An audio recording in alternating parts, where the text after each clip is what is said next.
Usually when former ministers and former prime ministers leave government, but their party still controls parliament and the current government, they tend to stay more reserved and quiet about their political views, at least in the beginning.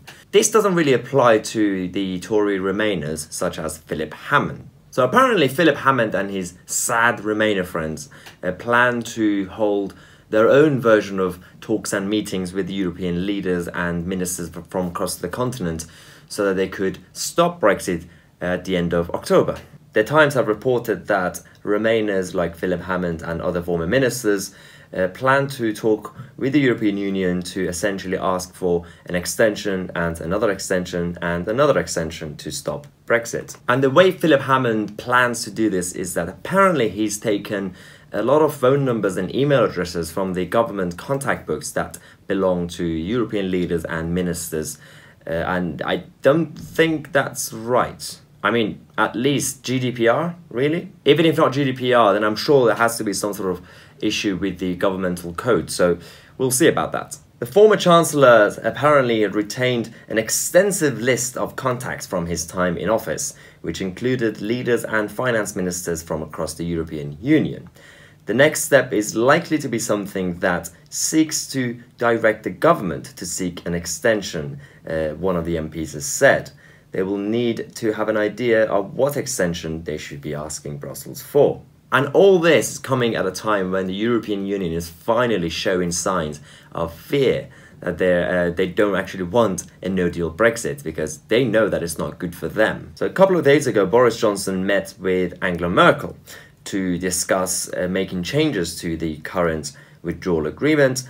And Merkel actually gave a bit of optimism that said, yes, let's see if we could find an alternative to not only the backstop, but the UK being tied to the ECJ after leaving the European Union. Well, that was a good start, and then Boris met with Emmanuel Macron. During his meeting with the French president, Macron essentially decided to play hardball and say that obviously this is the deal we have, but at the end of the meeting he suggested that yeah, we're willing to talk to revise the current deal. Now, we all know that the backstop is not the only issue with the deal. It's everything from the payments and obviously the risks of the backstop that, you know, we might get stuck and be tied to the ECJ and Customs Union. That's obviously problematic. But when it comes to the actual Irish border, Greg Hand has produced a document to have alternative arrangements with the border. The Daily Mail has reported that Greg Hand has produced a 272-page report that could solve the Irish border problem. And this way, we won't need a backstop. Now, following this, we saw a boost for Boris Johnson's premiership. The EU is now brainstorming tweaks to the hated Irish backstop to avoid a no-deal Brexit after Boris Johnson insists that it must be scrapped. Now, this is all good signs and good news, but personally speaking, from my personal opinion, is that basically I don't think this is going to be enough. I don't think we're going to see a very good, reasonable deal without a backstop because it's not how the European Union functions. So I think the way things are going, we're still going to leave at the end of October without a deal, and thank God we have Boris Johnson as Prime Minister who's willing to actually take us out without a deal. Now, they're panicking so badly in the European Union that yesterday Michel Barnier came out and said that no-deal Brexit won't be our fault. No, I'm now meeting the President Tusk as we do regularly. I always say that the EU prefer an orderly withdrawal of the UK, respecting the single market, the integrity of the single market, and obviously the peace and stability in Ireland.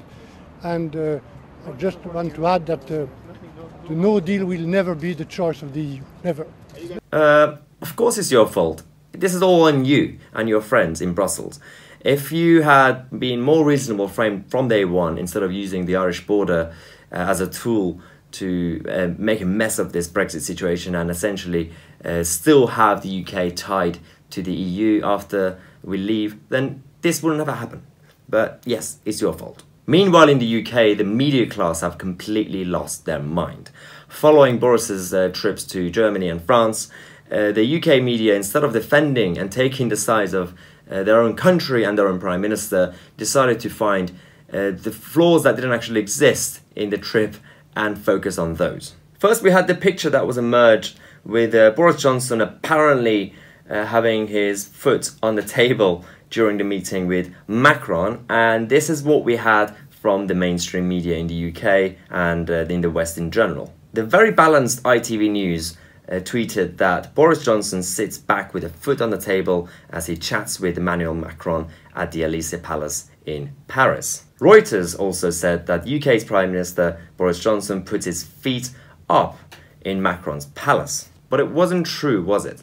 In the age of social media and with millennials and everyone who apparently don't do their own research, they are way too busy to actually follow the news properly. They just scroll up and down Twitter and Instagram, look at these headlines and tweets, and basically just take the word of the mainstream media and believe everything they see and hear. Now, guess who came to the defense of Boris Johnson? Of all people, the BBC. The BBC released a video fact-checking the situation.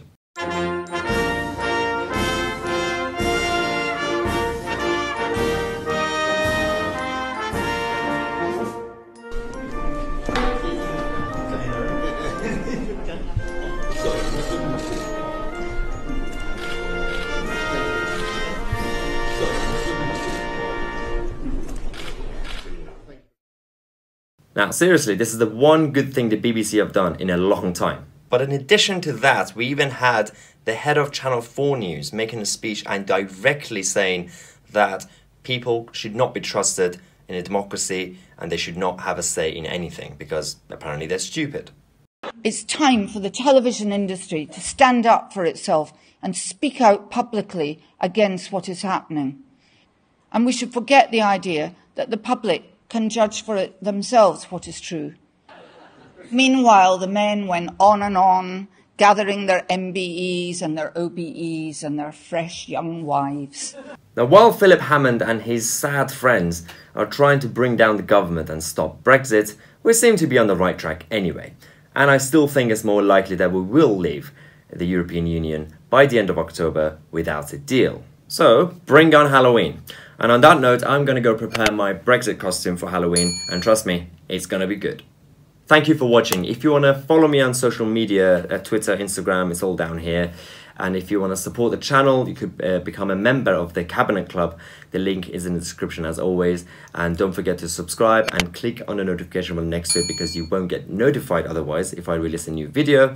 And have an amazing weekend, and I'll see you on Monday with a new video.